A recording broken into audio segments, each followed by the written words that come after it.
Hey, what's up everybody? My name's Kainaat and today I'll be doing a spoiler-free review on Anna Hope's The Ballroom. Now, take a good look at the cover. It's very, very aesthetically pleasing. That's for those who judge a book by its cover. Losers. The name Anna Hope might ring a bell for some of you, and that's because her novel, Wake, was one of the choices for last unit's novel study. Now, I chose The Ballroom because I fell in love with Anna Hope's first book, Wake.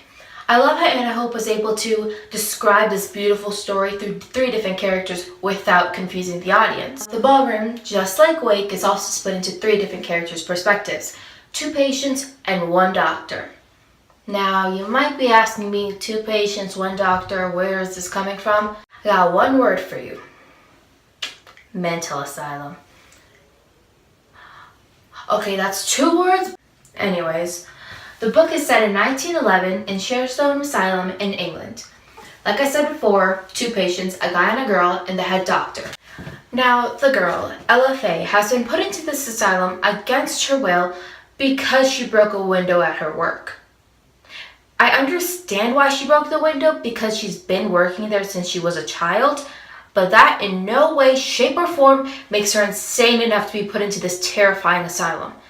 Especially an asylum with such a bad reputation. It's said that once you go in, you never come out, even if you're dead. Sadly, the male character, John, does suffer from depression. After his child died, his wife blamed the death on him, and she kind of left. Now, the doctor is obviously a doctor, but unlike the other workers at the asylum, he actually cares about the patients. He wants to make them better so that one day they'll be able to go back into the world and be with their family. Now, during this time, a huge debate was going on about people with mental disabilities. And basically there was 2 sides, sterilization or segregation. Sterilization is this really disturbing idea that people with mental illnesses should not be allowed to have kids. Thankfully, Dr. Fuller doesn't believe in sterilization. He believes that he can help calm the patients down with the love of music. So every Friday he plans a ballroom. Since the guys and the girls are separated from this huge wall, the ballroom is really the only time they can interact with each other. John and Ella meet at the ballroom, and as you guessed, sparks fly. Throughout the book, you see that they're interacting through these letters, since they can't speak in person. Sadly, as the book goes on, sterilization does make its way to the asylum.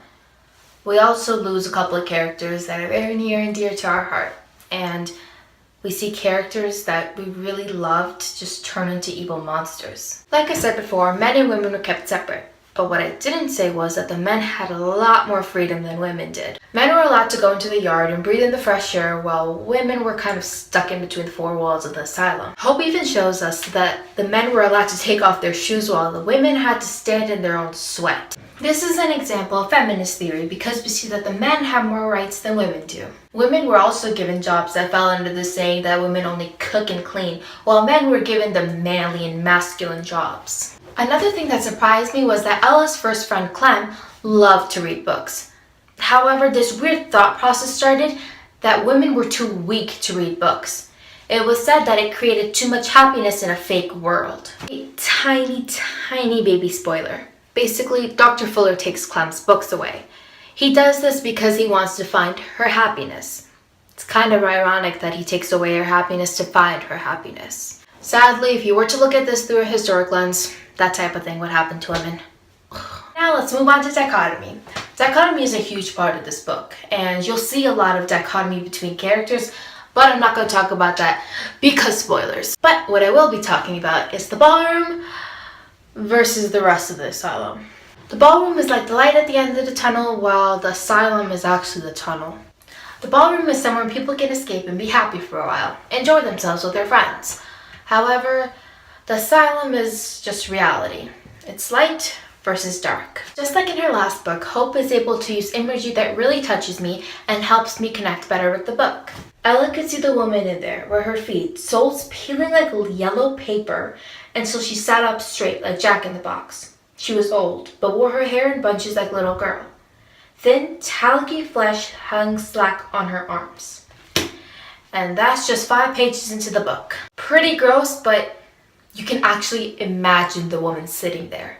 You can imagine her springing up like a Jack in the Box. and you can imagine that the circumstances that they were under weren't the greatest. Hope also uses symbolism amazingly through the whole book. The ballroom is obviously the biggest symbol of freedom throughout the whole book. But I also noticed that John's letters have a huge symbolic meaning to them. Basically, he'd always tried to slip a little bit of nature into his letters, just because she wasn't allowed to go out and he felt sorry for her. See, in the first letter, he gave her a flower, in the second, a feather, and in the third, a leaf. All of these things symbolize the freedom that John had, that Ella was deprived from. All in all, The Ballroom is an amazing book with a lot of twists and turns. I'm only keeping it on top of my head because I noticed there's a lot of white space here. Yikes. Anyways, the characters are really cool and they never stop developing. And to me, that's the most important part. I don't want to read a book where the characters are two-dimensional the whole time and they don't react to things that are happening to them. The book is packed full of romance, drama, and just beautiful writing by one Anna Hope. So get your copy of The Ballroom now. It's an amazing book and totally deserves CKSS Reads 2016. Peace out!